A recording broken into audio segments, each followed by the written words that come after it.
Islanders के लिए एक खुशखबरी। अब सर्जरीज के लिए नहीं जाना पड़ेगा आप लोगों को, आइलैंड से बाहर नहीं करना पड़ेगा ज़रूरत से ज़्यादा पैसे खर्च, क्योंकि अब अपोलो क्लिनिक 11 चरमा में आ चुका है मॉड्यूलर ओटी और आईसीयू फैसिलिटीज, जहां पर सारी सर्जरीज एंड ट्रीटमेंट अवेलेबल हैं। अब सर्जरीज के लिए पोर्ट ब्लेयर और चेन्नई के डॉक्टर्स रहेंगे आपके लिए, तो फिर घर से इतनी दूर क्यों जाए।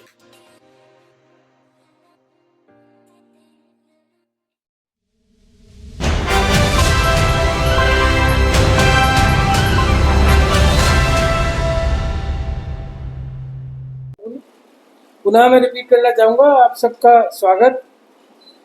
आप सभी जानते हैं कि अंडमान पुलिस अपनी zero tolerance against narcotic substance के तहत एक कांस्टेंट मुहिम पे है पिछले काफ़ी समय से। और आप देख रहे होंगे निरंतर हम लोग अपना अंकुश मादक द्रव्यों के अगेंस्ट बनाए हुए हैं।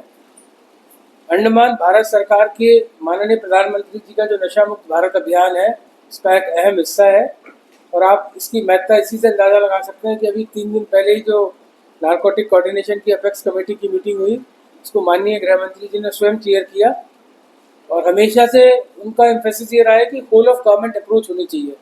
और मुझे बताते हुए बड़ा फक्र है कि अंडमान में न केवल पुलिस बल्कि प्रशासन के सभी अंग, सारे डिपार्टमेंट जो कंसर्न है, चाहे वो फिशरीज हो, फॉरेस्ट हो, शिपिंग हो, अंडमान निकोबार कमांड में कोस्ट गार्ड एंड नेवी का सहयोग हो, हम सब मिलके इस काम को अंजाम दे रहे हैं। और इसी क्रम में परसों एक सूचना मिली कि हवाई जहाज से 2 लोग कुछ मादक पदार्थ कैरी करके आ रहे हैं। उसके आधार पर हमारी जो police station crime and economic offences wing है, उनकी टीम तैनात की गई। और उन्होंने हवाई अड्डे से बाहर निकलने के बाद उन लोगों को जब स्पॉट कर लिया, चेक किया, तलाशी ली और उसके बाद अरेस्ट किया। इसमें हमें 5 किलो से अधिक गांजा प्राप्त हुआ। उस पर आगे भी टीम काम कर रही है। उसी क्रम में आज सुबह भी एक व्यक्ति को अरेस्ट किया है जो कि इनके साथ इन्वॉल्व था, उसको बेचने में। हम पिछले कुछ समय से, चाहे वो मैथाडीन का पकड़ दकड़ हो या गांजे की हो, पूरी कोशिश ये कर रहे हैं कि पूरी चेन को बस्ट किया जाए, right from the source till customers. उसमें हम लोग काफ़ी हद तक सफलता भी पा रहे हैं। FIU जो भारत सरकार की फाइनेंशियल इन्वेस्टिगेशन यूनिट है, उनकी भी मदद ले रहे हैं ताकि फाइनेंशियल ट्रांजैक्शंस तक भी पहुंचा जा सके। इसके अलावा मुझे सबसे बड़ी खुशी इस बात की है कि आप लोगों से, जनता से और ख़ासतौर पे मीडिया के कुछ साथियों से भी समय समय पे हमें बड़ी अहम जानकारी इस बारे में मिल रही है। इसी वजह से हम लोग इतना सफल हो पा रहे हैं। मैं आप लोगों से पुनः रिक्वेस्ट करूँगा और आपके माध्यम से जनता से भी कि जब भी इस बारे में कोई सूचना हो, आपको पता चले कि कहीं ये चीज़ बिक रही है या कहीं बच्चे इसमें इन्वॉल्व हो रहे हैं, कोई भी इन्वॉल्व हो रहा है, तो हमारा 24x7 हेल्पलाइन नंबर भी है, व्हाट्सएप नंबर भी है, हम सब अधिकारी भी हैं, हम तक वो सूचना ज़रूर पहुंचाएं। क्योंकि ये इन आइलैंड्स का, यहाँ के रहने वाले नागरिकों का, छोटे छोटे बच्चों का और हमारी भावी पीढ़ी के जीवन का प्रश्न है। और मुझे पूरा विश्वास है कि हम सब मिलकर अपने इन सुंदर द्वीपों को इससे मुक्त रखने में काफ़ी हद तक सफल ज़रूर होंगे। Thank you. कितना 5 किलो कितना ग्राम है?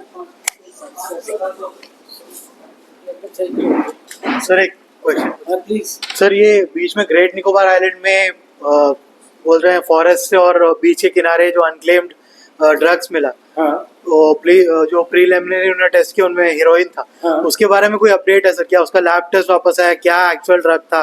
सोर्स क्या था उसका? कहाँ से हो? एग्जैक्ट लैब टेस्ट तो नहीं आया, बट ये मोटा मोटी कंफर्म हुआ कि वो हीरोइन था प्रिलिमिनरी टेस्ट में। बाकी सोर्स के विषय में भी काम कर रहे हैं कि वो बह के आया कि कोई वहाँ लेके आना चाह रहा था। हम निश्चित तौर पे चिंता का विषय है कि यदि हीरोइन यहाँ पे मिली है, क्योंकि अभी तक हमारे पास सिर्फ गांजे और मैथ की रिकवरी थी। या आपको पता होगा, इसी तरह एक आइलैंड पे बह के एक बार एक पैकेट लास्ट ईयर कुकिंग का भी आया था। तो ये जो नया ट्रेंड है, इसको भी हम लोग न केवल अपने आप बल्कि इंटेलिजेंस एजेंसीज के माध्यम से, नारकोटिक कंट्रोल ब्यूरो के माध्यम से उसको भी डेवलप करने की कोशिश कर रहे हैं। Thank you.